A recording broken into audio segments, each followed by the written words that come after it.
Alhamdulillahi Rabbil Alamin. Wassalatu wassalamu ala ashrafil anbiya wal mursalin wa ala alihi wa sahbihi ajma'in. Subhanaka la ilma lana illa ma'alamtana innaka antal alimul hakim wa la hawla wa la quwata illa billahil alil azim. Rabbi ishrah li sadri wa yassiril amri wa hlul 'uqdatam min lisani yafqahu qawli. Allahumma alimni ma jahiltu wa zakirni ma nusitu amma ba'. Yang dikasihi tuan-tuan imam, tuan-tuan Bilal, tuan-tuan Siak, nazir masjid, ahli jawatan kuasa masjid, para asatizah, para alim ulama, tuan-tuan guru, hadirin hadirat muslimin muslimat yang dikasihi Allah sekalian. Alhamdulillah, syukur kita kepada Allah Subhanahu wa taala dengan limpah kurnia waktu yang Allah berikan kepada kita, dapat kita sama-sama hadir pada pagi ini untuk solat subuh berjemaah. Seterusnya Allah memberikan kepada kita sedikit kelapangan waktu untuk kita duduk sama-sama lepas subuh mendengar tazkirah kuliah subuh pada hari ini. Moga-moga Allah menilainya sebagai amal saleh, sebagai bekalan yang boleh kita tunjukkan di depan Allah Subhanahu wa taala di hari akhirat kelak nanti. Allah Subhanahu wa taala berfirman dalam surah As-Sajdah, Allah sebut, walau tara idzal mujrimuna nakisu ru'usihim 'inda rabbihim rabbana absarna was sami'na farji'na na'mal salihah inna muqinun. Allah Subhanahu wa taala memberikan gambaran kepada Nabi Muhammad sallallahu alaihi wasallam dan juga umat Nabi Muhammad.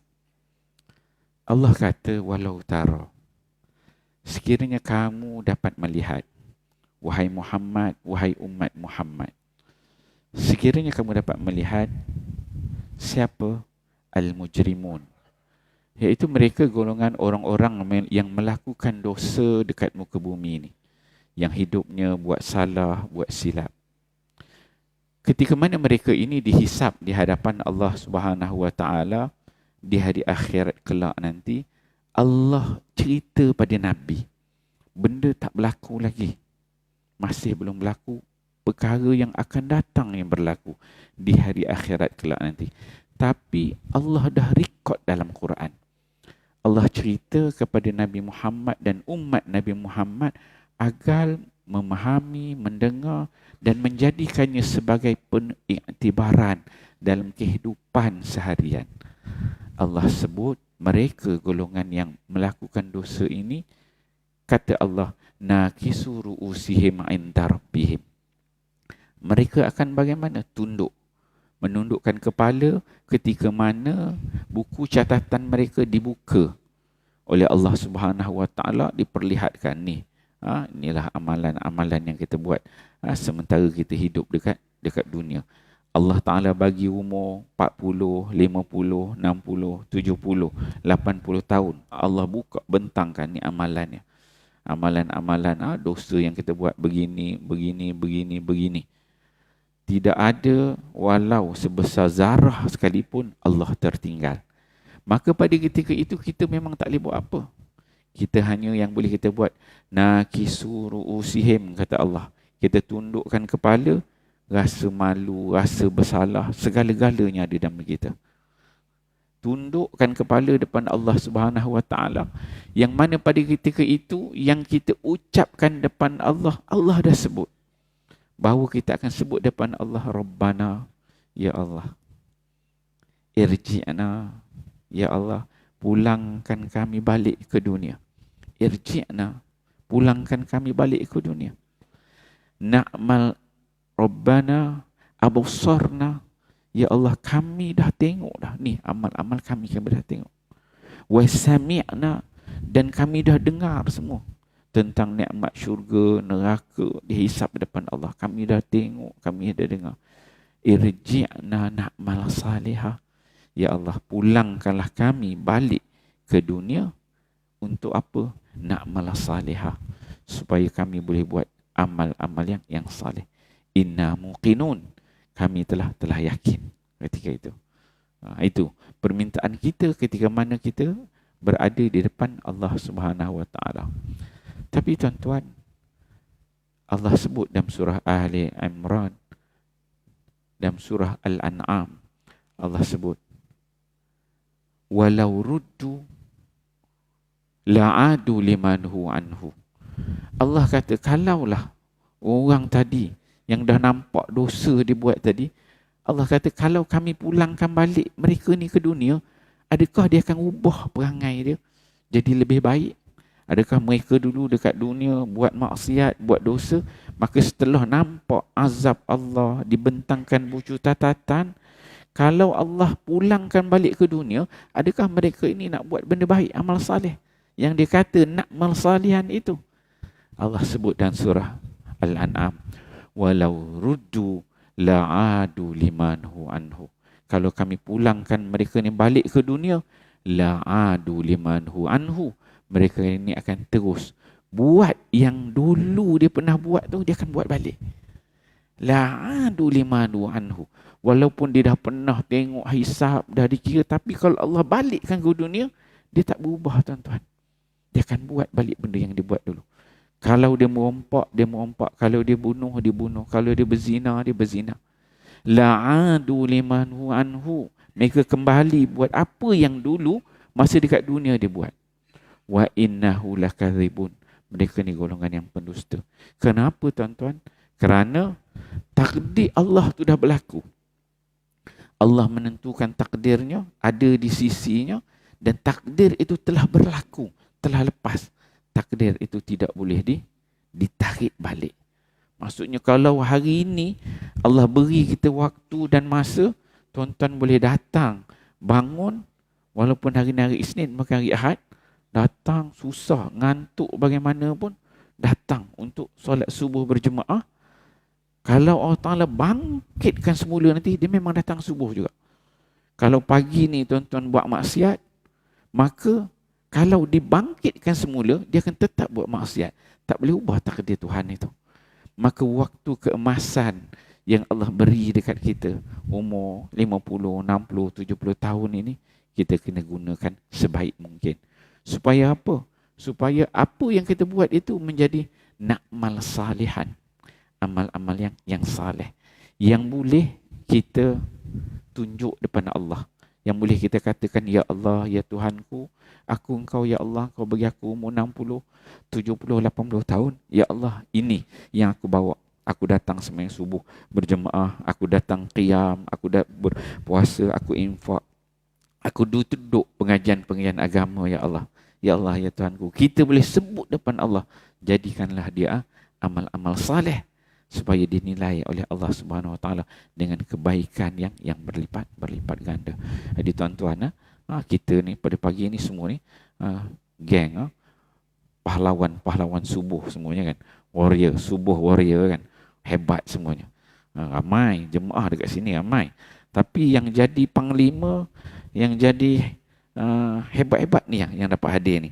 Yang lain masih tewas di belakang kan. Dia masih kalah untuk menarik selimut, tak cukup kuat. Kalau Allah berikan mereka kekuatan, mereka mampu untuk mengubah. Tapi tuan-tuan, orang yang Allah pilih.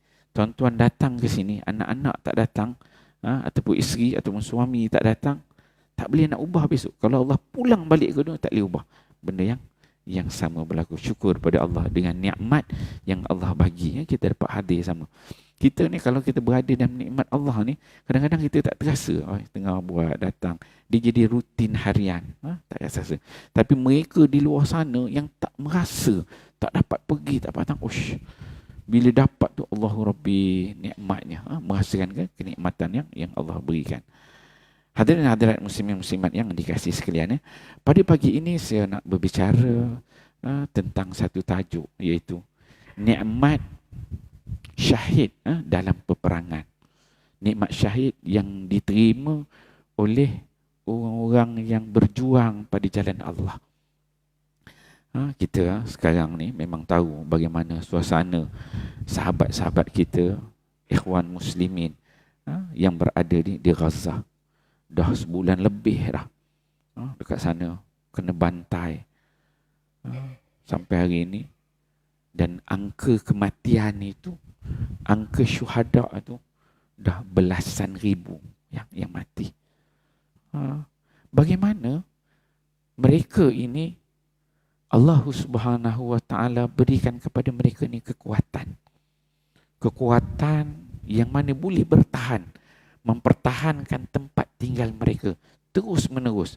Tak lari keluar terus, tapi mereka terus bertahan. Untuk apa mereka duduk di sana?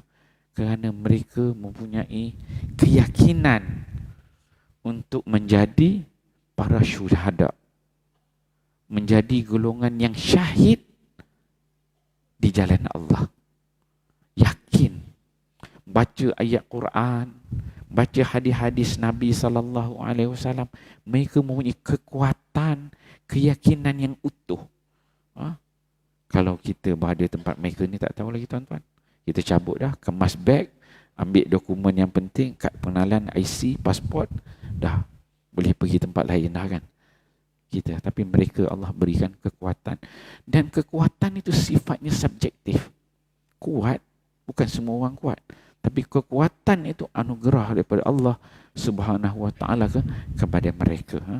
Kita tengok beberapa ayat Quran, hadis-hadis Nabi sallallahu alaihi wasallam menceritakan tentang golongan yang syahid fi sabilillah. Di ulama ni dia pecah. Syahid ni ada syahid dunia, ada syahid akhirat. Syahid dunia mati terbakar, mati beranak, yang tu kita tak nak cerita lah. Sana kita nak bincang yang syahid memang dia duduk dekat rumah, duduk kemudian bom datang. Tuan-tuan hari ni duduk dengan penuh tenang. Boleh cari parking yang terbaik, tempat bersandar, relax kan. Mata pun ngantuk, slow, kuyu. Tak, saya lelah apa kan, hilang. Kejap timbul, kejap tak dengar. Bila balik rumah dia kata, orang rumah tanya, apa yang ustaz cerita tadi? Tak apa dengar, ustaz tu cakap tak apa jelas. Kadang dengar, kadang tak dengar. Tenggelam timbul. Rupanya dia tidur sedar, tak sedar. Kan? Itu berlaku ni. Nak ceritanya kita sini berada dalam keselamatan, tenang. Tu pasang aircon pula kan, sedap. Angin, sepui bahasa. Slow, jangan sah. Itu suasana kita di sini. Tapi rakan-rakan kita berada di sana, mereka tak dapat suasana gini. Tak dapat nak pergi masjid kena bom. Tak dapat nak suasana dengar ada ceramah kuliah agama, tak ada. Mereka hanya duduk tunggu bila peluru nak sampai. Duduk, dengar tengok, rumah sebelah, rumah aku belum lagi, ya kan? Duduk, tengok sana pula, hancur. Tengok jiran, adik-beradik mati, seorang-seorang, satu keluarga. Hanya menunggu masa bila peluru pepandu, roket, soruh, kumpulah tu nak jatuh kat rumah dia, dia pula mati. Kan? Begitu. Dia menunggu suasana begitu. Kalau kita, tuan-tuan, kalau kita mungkin sebaliknya. Allah Subhanahu wa taala berfirman dalam surah Ali Imran, Allah rekodkan, wala tahsabanna allazina qutilu fi sabilillahi amwata bal ahya inda rabbihim yurzaqun farihina bima atahumullahu min fadli wa yastabshiruna billazina lam yalhaqu bihim min khalfihim alla khawfun alaihim wala hum yahzanun.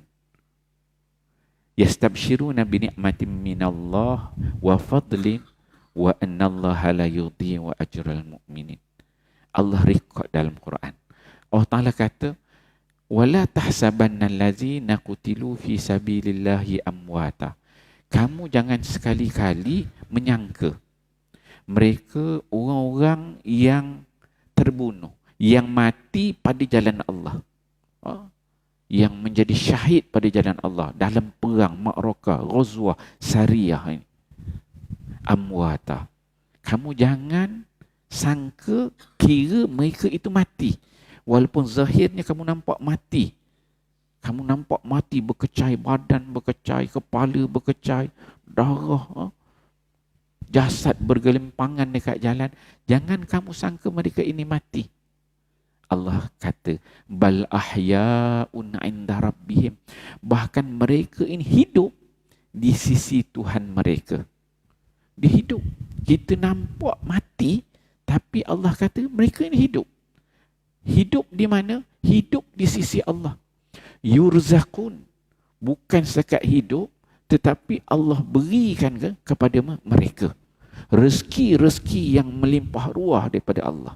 Kita nampak hancur seorang, hancur, mati, kepala putus, tangan putus, berkecai. Allahu Rabbi, kan. Sedih kita tu sedih dunia. Kita nampak begitu. Tapi sebenarnya mereka ni Allah sebut ahya'un 'inda rabbihim yurzaqun. Hidup di sisi Allah dan Allah berikan kepada mereka ni rezeki. Kemudian Allah Ta'ala kata farihina bima atahumullahu min fadli. Mereka tadi, golongan yang menjadi syahid itu, fisabilillah, yang mati pada jalan Allah itu, mereka farihina bima atahumullahu min fadli. Mereka ni sangat bergembira. Tadi nak mati, dah mati itu farihin, mati itu sangat seronok. Bima atahumullahu min fadli, dengan apa kelebihan yang Allah berikan kepada mereka. Allah berikan kelebihan yang kita tak tahu tadi, yang dikatakan rezeki Allah, yang dikatakan hidup di sisi Allah itu. Min fadlihi, daripada kelebihan-kelebihan yang banyak Allah berikan. Kemudian bukan setakat mereka rasa gembira, wa yastabshiruna billadzina lam yalhaqu bihim min khalfihim. Dahlah mereka ni mati, dah mati. Kemudian mereka yang dah mati tu, dia tahu, aku ni ada kawan, imam tak mati lagi, Bilal tak mati lagi, pengerusi tak mati lagi, Nazir masih hidup lagi, masih ada kat rumah-rumah, kan?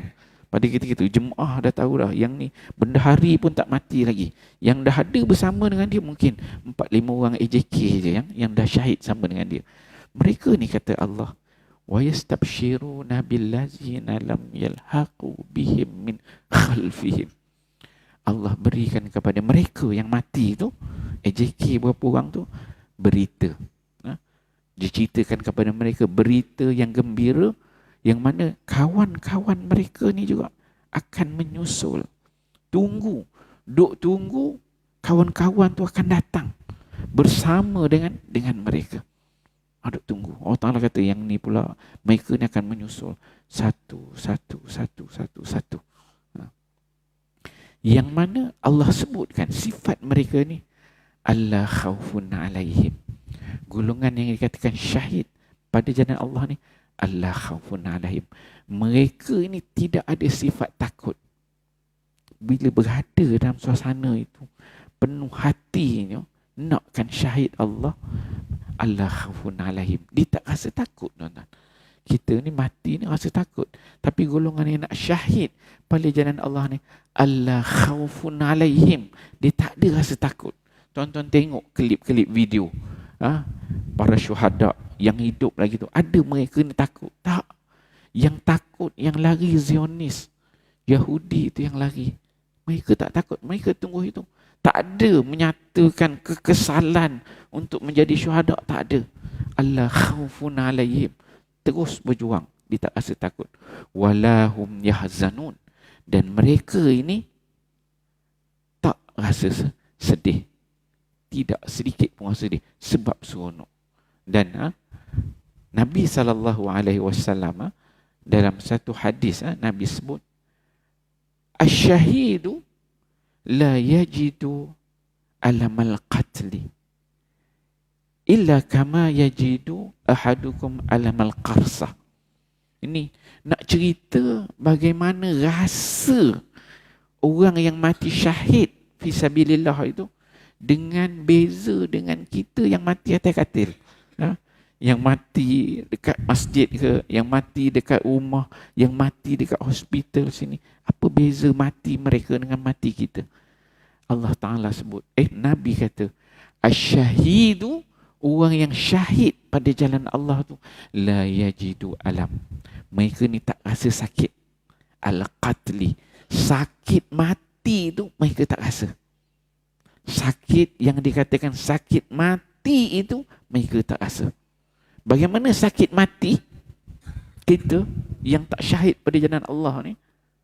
Nabi sebut, mati kita ni, dia punya sakit itu seperti kena libas dengan kena libas dengan 300 kali dengan pedang. Ambil pedang tu potong 300 kali. Itu Nabi gambarkan bagaimana dia punya sakit mati tu. Kemudian ada riwayat lain yang menyebutkan orang nak mati ni, rasa sakit mati ni adalah seperti seekor kambing yang mana disiat kulitnya. Ambil, kita biasa kambing hidup-hidup, tegak, gantung, kemudian cabut kulit dia, cabut siat kulit dia, tanggalkan kulitnya. Tanggalkan semua, pada atas, bawah, sekali, 2 kali, 3 kali, 4 kali, 5 kali, 6 kali, 7 kali, ditanggalkan kulit tu. Tu rasa sakit 7 kali, ada riwayat kata begitu. Dan sakit ini tuan-tuan, dia pada kulit. Dia bukan dalam dekat daging-daging, tak, dia pada kulit. Allah sebut dalam Quran, kullama najidat juluduhum badalnahum juludan ghairaha liyazuqul azab. Azab Allah dekat akhirat nanti dirasa tu pada kulit. Setiap kali kulit kita ni rosak, terbakar, ketika mana berada dalam neraka Allah, kalau masuk neraka lah, mintalah jauh kita masuk neraka. Maksudnya ahli-ahli neraka nanti yang berada dalam neraka Allah, kullama najilat jududuhum badalnahum juludan ghairaha liyazuqul azab. Kulit tu bila terbakar rosak, Allah tukar kulit yang baru. Untuk apa? Liyazuqul azab. Untuk supaya dia terus-menerus merasa azabnya api neraka Allah tu. Dibakar lagi. Sebab sakit tu pada kulit. Tu. Jadi, Nabi sebut seperti mana kambing tu dicabutkan kulit dia. Cabut, tanggal. Itu, kita mati. Ada juga riwayat yang menyebutkan seperti mana masukkan sepohon-pohon, satu pohon yang berduri ke dalam mulut kita ni. Sampai ke bawah. Pohon yang berduri. Kemudian, pohon sampai bawah tu direntak. Yang mana setiap duri yang ada pada daun-daun, pokok-pokok batang tu, dia akan sangkut dekat daging-daging kita. Cuba bayangkan, ada satu pohon masukkan dalam badan kita ni, kemudian dia rentap ke atas, yang mana duri-duri itu semua dia tarik kulit-kulit, isi-isi dalam badan itu. Nak pisahkan di antara jasad dan roh. Itu kita mati biasa. Kan? Suasana yang Nabi gambarkan. Tetapi kata Nabi, asyahid la yajidu alamal qatli. Mereka yang syahid, mati pada jalan Allah ni, la yajidu alamal qatli. Dia tak rasa pun sakit mati itu. Illa, melainkan kata Nabi SAW, kama yajidu ahadukum alamal qasah. Tidak lain dan tidak bukan, apa yang dirasa ialah seolah-olah salah seorang daripada kamu rasa sakit kena cubit. Kena cubit. Ni, mati syahid pada jalan Allah tu. Tak rasa sakit, melainkan seperti rasa kena cubit saja. Tuan-tuan cuba ambil tangan, cubit. Ada rasa sakit? Ambil tangan, cubit. Ada rasa sakit? Illa kama yajidu ahadukum alamal qarsah. Itu, mereka yang mati syahid tu, begitu suasana dia. Walaupun kita nampak kepala berkecai, badan berkecai, darah mengalir, hancur semua kan. Mati, kena kumbulah peluru dengan bomnya kena. Tapi yang dirasa, itu Nabi sebut Al-Qarsah. Apa dia? Seperti satu cubitan saja. Dia tak rasa sakit-sakit yang kita rasa. Tu digambarkan oleh Nabi SAW tu. Golongan syahid dia rasa begitu. Dan mereka golongan yang nak syahid fi sabilillah ni, pada jalan Allah ni, dia dah dapat satu gambaran. Dah berasa dah nak mati. Sebelum mati tu dia rasa dah nak mati. Dia dah rasa dah ada tiba masa dia. Contoh kisah Abdullah, ayah kepada Jabir bin Abdullah. Jabir ni nama ayah dia Abdullah.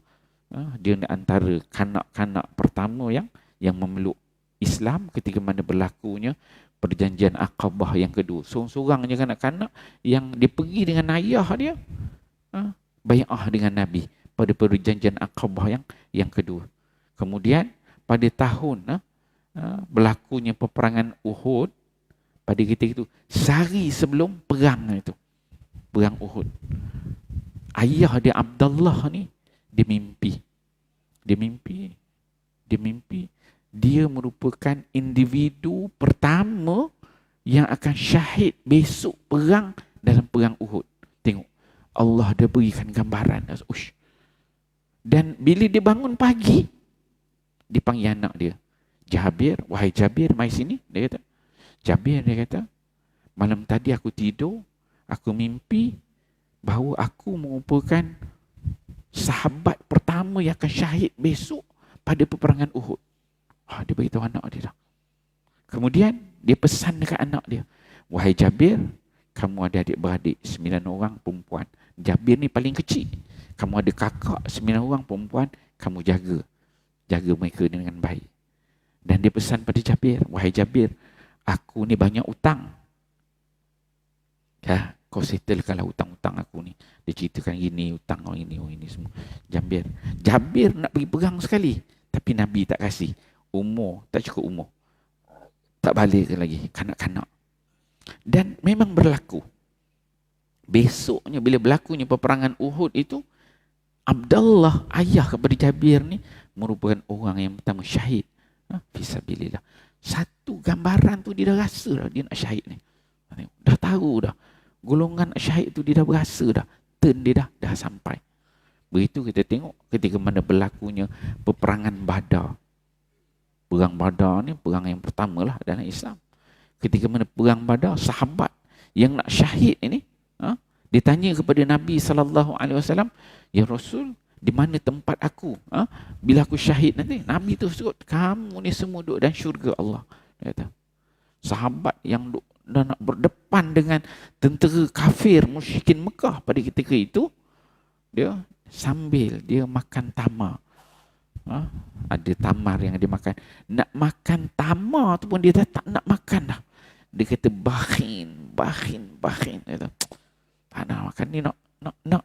Sebab apa? Dia kata, aku dah mencium bau haruman syurga Allah.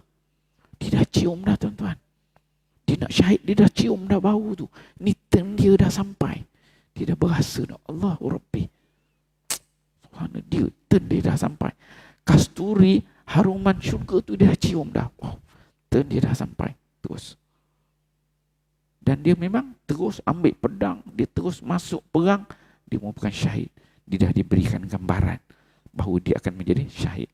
Kalau kita tengok beberapa tahun yang lalu ada anak-anak tahfiz kita yang kena kunci dalam bilik kat keramat dulu kan. Kat keramat kena kunci, habis mati dengan ustaz-ustaz dia sekali kan. Tak boleh nak keluar kan. Sampai tong gas ambil, letupkan dalam tu.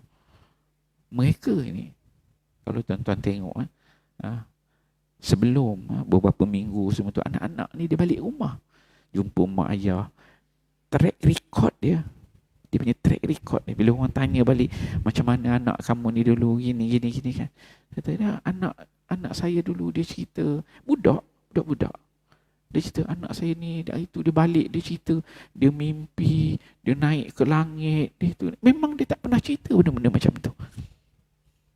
Dia naik ke langit, dia begini, dia gitu, gini. Dia nampak malaikat lah, dia nampak makhluk gini. Ni, golongan yang bakal syahid tu. Dia dah cerita. Bila mak ayah dia teringat anak dia jadi syahid, begitu, dia teringat, baru minggu lepas, anak dia balik cerita, dia naik ke langit, begitu, begini, dia ceritakan. Suasana mimpi dia tu. Mereka yang nak syahid ni, Allah berikan satu alamat, satu tanda, dia ni bakal syahid fi sabilillah tu. Suasana ketika orang yang nak syahid pada jalan Allah. Sebab itu dia ada kekuatan. Rasa sakit tu dia tak rasa sangat. Hanyalah seperti satu cubitan. Kemudian Allah sebut dalam ayat ayat 169, 170, 171. 171 Allah Taala kata yastabshiruna bi ni'matin minallahi wa fadl wa annallaha la yudhi'u ajral mu'minin. Mereka bergembira dengan balasan nikmat dari Allah dan limpah kurnianya. Dan ingatlah bahawa Allah tidak akan menghilangkan pahala orang-orang yang beriman. Tengok, Allah berikan mereka ini dengan berita-berita yang gembira. Apa dia? Bi ni'matin minallah. Allah berikan nikmat-nikmat. Yang sifat nikmat itu melimpah ruah. Wa fadlin, dan juga kurnia-kurnia Allah yang banyak. Wa annallaha la yudhi'u ajral mu'minin. Allah Ta'ala kata, dan Allah ni tidak sekali-kali menghilangkan pahala orang-orang yang beriman ini. Berjalan. Golongan yang syahid pada jalan Allah ini. Tengok. Mereka ni inspirasi. Baca ayat-ayat Quran ni terinspirasi. Baca hadis-hadis Nabi SAW ni terinspirasi. Nak mati syahid. Kita kat Malaysia ni kita tak ada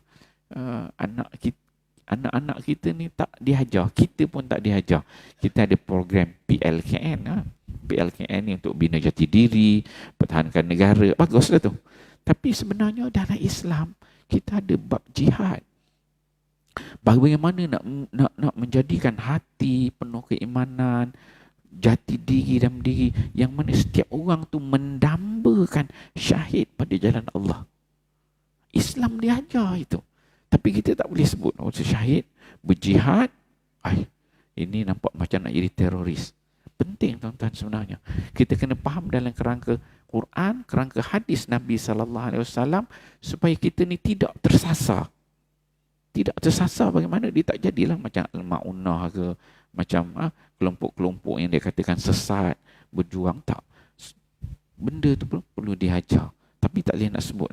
Belajar hadis Arba'in 40 pun kalut kan. Sebab hadis 40 pun dah ini ada nak jadi teroris lah tu, ni hadisnya. Agama kita, agama Islam yang nak belajar kita, bukan nak ajar orang kafir. Nak ajar kita hak jenis tak punya lemahnya umat Islam pada hari ini. Itu yang Nabi sebutkan, kita ni kena penyakit hubbud dunya wa karahiyatil maut. Penyakit apa yang ada pada kita ni? Cintakan dunia. Ilmu yang betul daripada Quran dan hadis tak dapat nak disampaikan, menyebabkan akhirnya apa berlaku pada kita? Hubbud dunya. Hidup dekat dunia ni, kita nampak dunia ni aja, hubbud dunya wa karahiyatil maut. Kemudian takut nak mati, ya kan? Itu penyakit. Sedangkan Quran, hadis Nabi aja kena mendambakan diri itu untuk menjadi syuhada fi sabilillah. Dalam anak-anak, dalam diri kita kena ada cita-cita untuk menjadi pejuang syahid pada jalan Allah Subhanahu wa taala. Okey. Kita tengok asbabun nuzul. Ni ada 3 ayat. Ali Imran 169, 171. Asbabun nuzul, sebab turun ayat ini. Ada riwayat daripada Ibn Abbas. Ibn Abbas menjelaskan bahawa satu saat Rasulullah sallallahu alaihi wasallam bersabda, Allah telah menjadikan roh saudara-saudaramu yang gugur di medan Uhud berada di dalam rongga burung berwarna hijau. Yang syahid ni, kata Nabi, dia ni akan diletakkan dalam rongga burung berwarna hijau dekat sana. Maksudnya yang syahid ni nanti dia akan letak dalam burung. Roh-roh tu akan diangkat, letak dalam burung berwarna hijau. Yang mana dia ni berada di pinggir sungai dekat syurga. Syurga Allah ni dia ada sungai. Itu yang biasa kita baca dalam Quran tu, jannatin tajri min tahtihal anhar. Syurga, bawah syurga tu ada sungai. Benda-benda ni ajaib. Kita mana boleh bawah syurga ada sungai. Kita bawah rumah kita ataupun bawah masjid sini mana boleh ada sungai. Kalau ada sungai rubuh lah, kan? Tapi bagi isyarat suruh berhenti sikit lagi okey. Syurga Allah, bawah dia ada sungai. Itu yang dikatakan jannatin tajri min tahtihal anhar.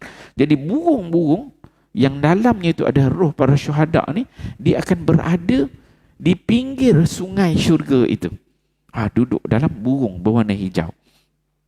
Kemudian kata Nabi SAW, burung itu akan memakan buah-buahan syurga. Ruh itu, orang syuhada tu duduk dalam badan burung itu, dan burung tu pergi berjalan, terbang ke sana kemari, ke sana kemari, di dalam syurga Allah itu, dan makan buah-buahan syurga. Kemudian dah makan, pergi teringin makan pokok itu, makan buah itu, makan buah ni dalam syurga Allah. Jadi ruh ni dia dapat berjalan. Dia tengok Allahu Rabbi, tak masuk lagi syurga, tapi dia dapat berjalan bersama dengan burung tu, tengok suasana seluruh syurga itu. Dia nak ke segini, burung tu bawa pergi sana sini, burung tu makan buah-buahan, dan bila letih burung tu dia akan bertenggek. Burung ni kan dia akan bertenggek, katakan, di atas lampu-lampu yang dibuat dari emas, yang tergantung di bawah arasy Allah Subhanahu Wa Taala. Dia akan ada nanti ada lampu-lampu yang dibuat daripada emas dekat bawah arasy Allah Taala. Jadi burung ni dia akan bertenggek dekat lampu itu. Kemudian kata Nabi, saat mereka telah mendapat makanan, minuman dan tempat tidur yang menyenangkan, mereka akan berkata, okey, ketika mana ruh pada syuhada yang duduk dalam burung tu, duduk, burung pun dah kenyang, dia pun nak rehat lah, tidur kan, dalam tubuh burung tu adalah yang Allah berikan kelebihan-kelebihan yang banyak. Maka mereka ni, ruh ni, para syuhada ni, dia akan bercakap, dia akan berkata, dia kata, jikalah saudara kita yang masih hidup di dunia mengetahui apa-apa yang Allah berikan kepada kita hari ini, duduk dalam nikmat-nikmat tu, ruh syuhada tu. Kalaulah mereka kawan-kawan aku ni Nazir belum sampai lagi kan, SU tak sampai lagi, bendahari tak sampai lagi ni kan, kata kalaulah dia orang ni tahu apa sekarang aku dapat nikmat yang Allah Ta'ala bagi ni, ya Allah, dia kata, mereka tidak akan meninggalkan jihad di jalan Allah. Dia kata mereka ni pasti tak akan tinggalkan jihad pada jalan Allah, dan tidak akan lari dari medan perang. Maksudnya kalau ada perang tu takkan lari, dia akan pergi, dia takkan tinggalkan perang pada jalan Allah. Kalau mereka tahu nikmat yang Allah berikan, dia kata, maka selepas cerita ini, Nabi cerita kepada para sahabat, maka turunlah 3 ayat, ayat 169, 170, 171 surah Ali Imran, yang menceritakan tentang jangan kamu menyangka orang yang mati pada jalan Allah itu tadi mati, bahkan ini hidup di sisi Allah Subhanahu Wa Taala. Kita tengok satu lagi hadis Nabi.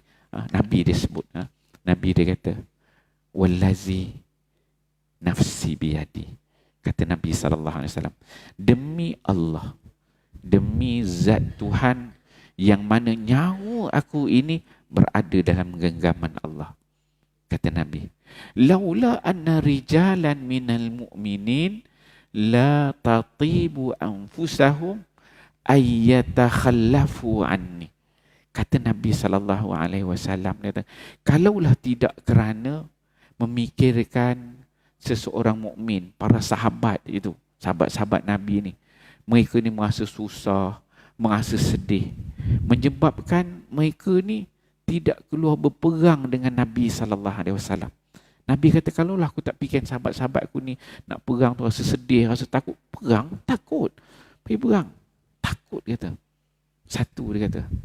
Kemudian dia kata, wala ajidu ma ahmiluhum alaihi, dan aku pula, kata Nabi ni, bukannya ada harta banyak, nak perang tu nak sediakan kelengkapannya, nak sediakan kuda, nak sediakan panah, nak sediakan baju-baju perangnya, aku pula tak, kemampuan pun tak ada mana sangat. Kalau tak aku memikirkan dua perkara ni, kata Nabi,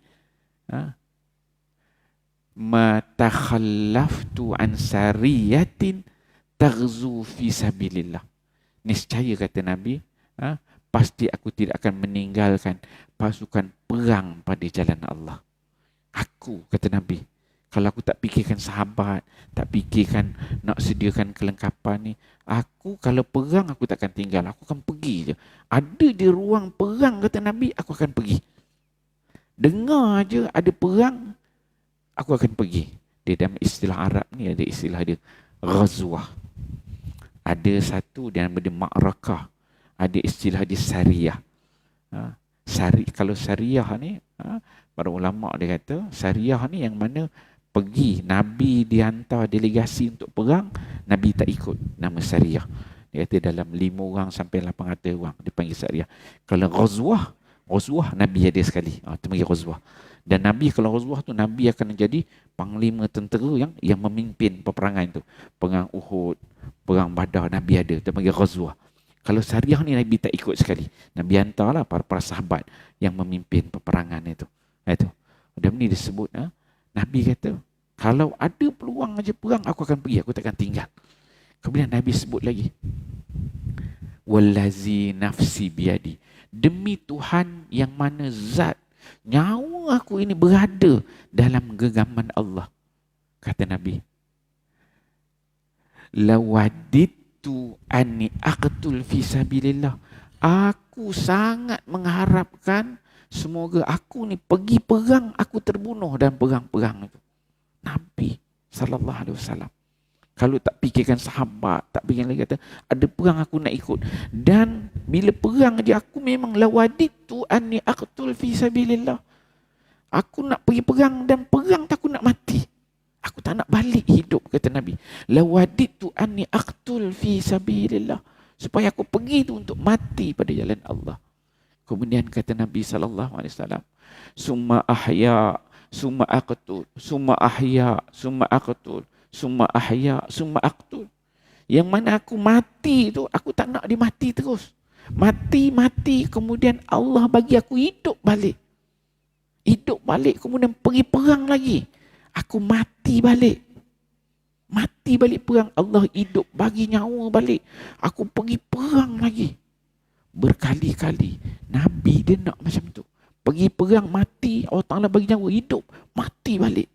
Pergi perang lagi, mati balik. Pergi perang lagi, mati balik. Berkali-kali. Itu yang Nabi sebut. Keinginan Nabi untuk menjadi syuhada, syahid, di dalam peperangan di dalam Islam. Betapa mereka ni bila kita baca kisah-kisah para syuhada ni, Allah Rabbi dan Tuhan, jauh keimanan, keyakinan mereka ini dengan Allah itu.